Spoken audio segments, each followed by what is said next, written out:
Hello Bono community, this is Sean with another video, and for this video I'm showing some recent pickups from the month of June and July, early part of July. Some more records coming in at the end of July. I think late this week they'll be coming in the mail.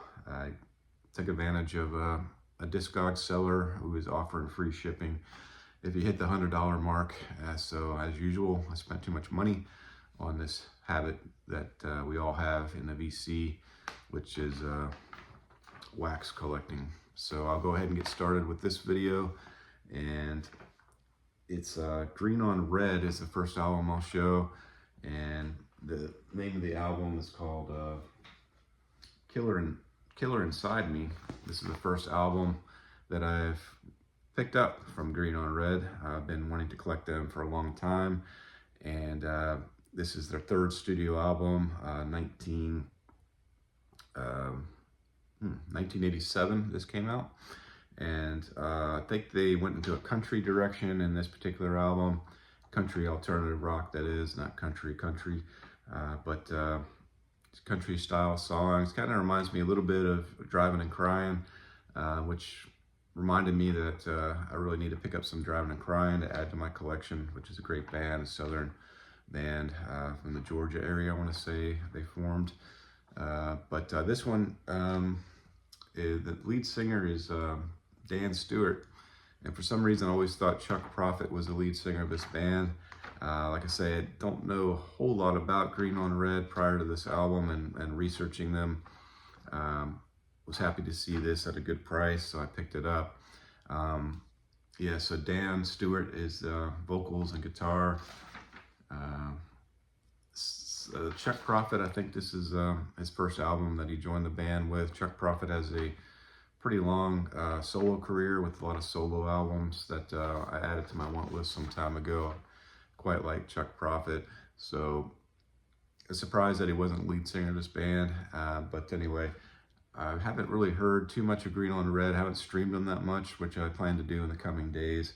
I want to hear the first couple albums from Green on Red to see how much they deviated on this album from their first couple albums. Steve Wynn from the Dream Syndicate, he sort of took him under his wing, put him on his record label, an EP, which was called, I guess it's self-titled EP. Steve Wynn's record label was called Down There Records.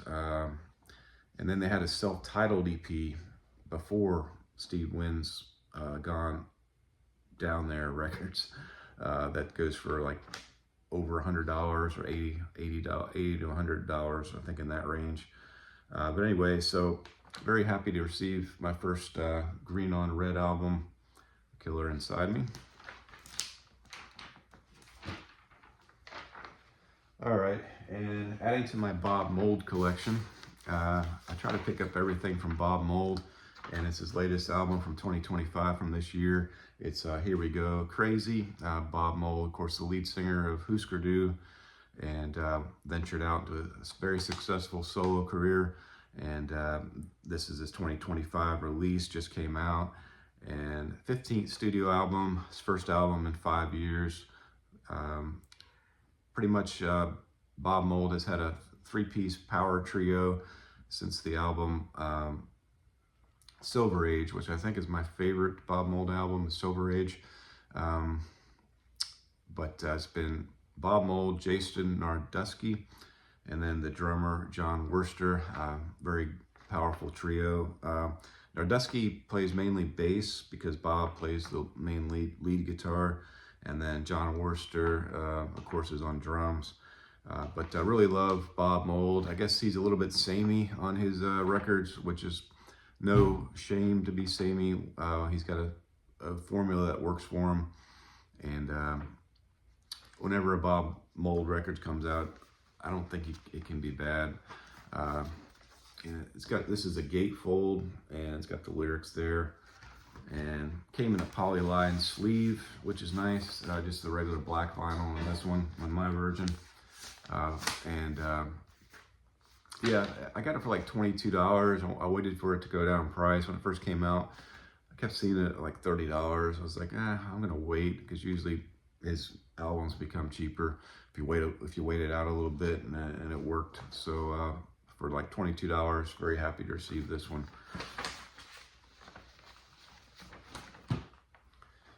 All right, and one of my favorite bands is the Counting Crows. And I only have August and Everything After in my collection. Counting Crows vinyl goes for a pretty penny.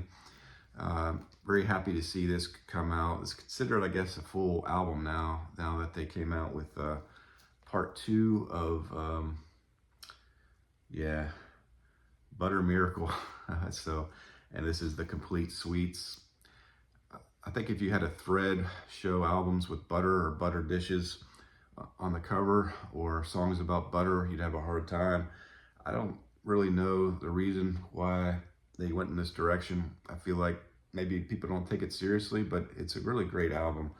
And I'd say it's up there with August and Everything After, believe it or not. I really love it. I've been playing it pretty much nonstop since I received it, and go back to this quite often, sometimes playing it twice a day. And so when the first EP came out, I never picked it up, and don't know, I'm glad I didn't pick it up since this came out. I guess Adam Duritz was not happy with the second EP that was slated to come out like the next year after the first one came out. Wasn't happy with it. He pulled it back, and then he took his time. The band took their time and completed the second EP like they wanted to, and they just decided to combine them and make it into one album. So I think if you got the I still want to get maybe the first EP, but it's not high priority because it's got a live song of one of the Counting Crows album songs from August and Everything After, but not a high priority for that, just to get that one song. So I'm just happy to have this Complete Sweets for now. And so this one, I got the special variant, and it's the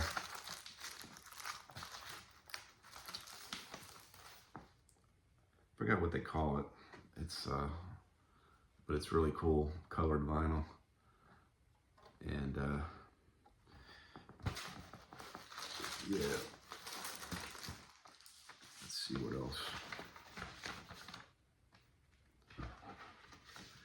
Just has the regular inner sleeve there.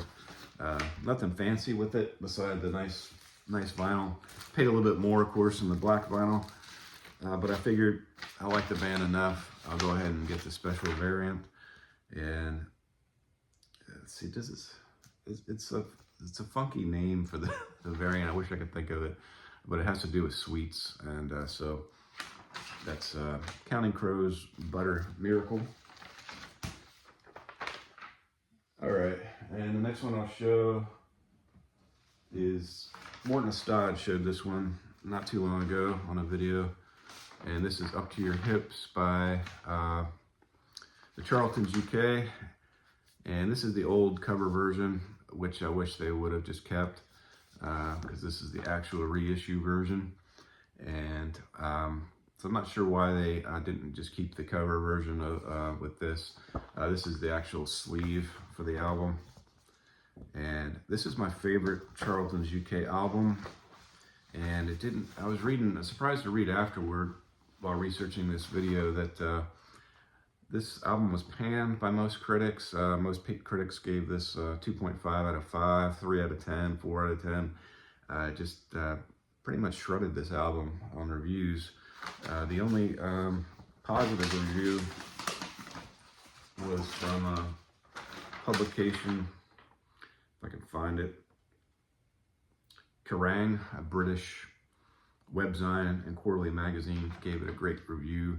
But otherwise, didn't get so great a review. Like I say, the cover, it's not a particularly good cover.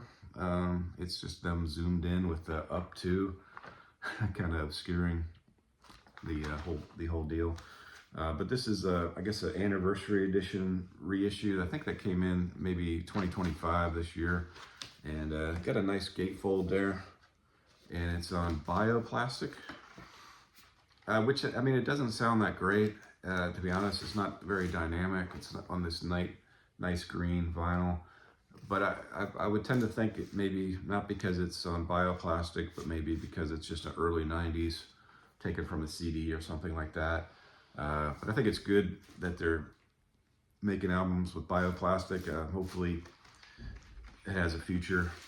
But this is a double LP, and it doesn't sound bad. Don't get me wrong, it doesn't sound bad at all. But just as far as like albums added to my collection, not as clear sounding, not as dynamic as other pickups that I've had recently. And I remember when this album came out, I was in the military and in Germany, and it was very popular in Germany, from what I recall from going out into the clubs and hearing this album played quite a bit. And let's see, Up to Our Hips is the lead track, and then I believe the singles off this one are yeah, I Never Want an Easy Life If Me and He Were Ever to Get There, a very long song title there. And also Can't Get Out of Bed was a release off this one, and Jesus Hairdo was the 3 singles off this album. And this is 1994, their 3rd studio album, Charlton's UK, and Up to Our Hips. Very heavy on bass. I think the bass is excellent on these songs. Bass guitar really stands out. Part of the reason why I like it more than any other Charlton's UK album. Subterranean, just a great song off this one. And the second disc is basically live songs, some alternative mixes, some songs that didn't make it to the record. So it's nice to have that second disc with this anniversary edition. So that's all I'll say on that one. And then the next 2 albums I'll show are from Rush, and I always loved Rush. I particularly love the Power Windows, Hold Your Fire, Presto, Roll the Bones, I'm missing one, albums in that time frame, which most Rush fans would say that's their weak albums. And don't get me wrong, I think Spirit of the Radio and Limelight and things like that are The Trees are A+ Rush, but these are great albums, partly because I don't mind the synth in the Rush albums. I think this album in particular I played to death in the 80s, this Hold Your Fire. I always loved it, and I always thought this was a great album, and just not loved, appreciated enough. And this one has got Force 10 on it, which I came to find out is they added as a at the last minute, like on the last day of pre-production, they decided to add they felt they needed one more song. And that song is just to kick off the album, just excellent. And then they weren't happy with Ty. I guess they got interviewed pretty late recently, maybe. They don't like the song Tai Chan. They thought it was a weak song, which I think it's always thought it was a very good song. And this one's got Amy Mann on it. Sings Time Stand Still, backing vocals. Remember the video with Amy Mann on the Time Stand Still song. Just Open Secrets, Second Nature, Prime Mover, Lock and Key, Mission. Just great songs off this album. Again, a little symphonic rock with this album, which a lot of Rush fans kind of don't like so much, but for me it's just great. And that's Hold Your Fire. Okay, and the next one I'll show is Presto, and this is the 1989 album, adding to my 1989 albums. I'm trying to collect 1989, which is a great year in music, is that year. And this came out, Presto, and this is a remastered version. I guess came out same, was it 2025 these came out? I'm not sure, maybe 2024. These nice reissues came out. And Yeah, it's kind of in the same line as Hold Your Fire. However, they made a point to make this less synthy, but they did add some synth. They couldn't resist, they said, when I read articles about this album. They added some at the end to make them, much to the chagrin of Rush fans maybe, but they did add some synth in the later stages of production. And this one, I can't read the song titles. Oh, Show Don't Tell. I remember hearing that for the first time and fell in love with it and had to get this album. So I had this on CD at the time, and this was going for a pretty penny before this reissue came out. I think over $50. So I was really happy to see this get reissued. And it's also got The Pass, which is a single off this one. And then Superconductor was also a single off this one. And not every song on this is very good. Superconductor, for some reason, I never gravitated toward. Yeah, so that's Rush Presto. This was produced by Robert Hine, who worked with the Fix, Thompson Twins, Stevie Nicks, Suzanne Vega, Howard Jones brought Rupert Hine in for this one. Just a really great album from the Rush. All right, and my last one, actually not my last one, but Donald Fagen, Nightfly, Steely Dan, of course. This is actually Donald Fagen there in the picture. The turntable is 16-inch 50s model Paraflux A16 tone arm. That's wrote that down for some reason. Yeah, Chet, he's smoking some Chesterfield cigarettes. That's the cigarettes there on the bottom. And this is just I guess you consider this jazz. It seems like it's more jazzy than Steely Dan albums from Donald Fagen. And IGY, which I forgot what it stands for, but just a real positive song to begin the album, kind of like a positive outlook on life.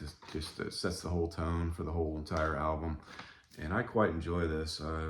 It's also the best sounding album among the top 2% in my collection. It's just, the sound on this is incredible. I don't know, the mastering, it's very quiet. It's just dynamic. And so really, you know, contrast that with the Bioplastic Charlton's UK. It's a big difference. But again, just really happy to add this to my collection. And that's Donald Fagen, The Nightfly. All right, and then I picked these up just on the way to pull on my records. I was like, well, I got this too, so I might as well show it. Death Cab for Cutie. This is the acoustic version of Asphalt Meadows. So this goes with the, it's a companion, I guess, to the actual Asphalt Meadows here, which is a real good return to form for Death Cab when this came out.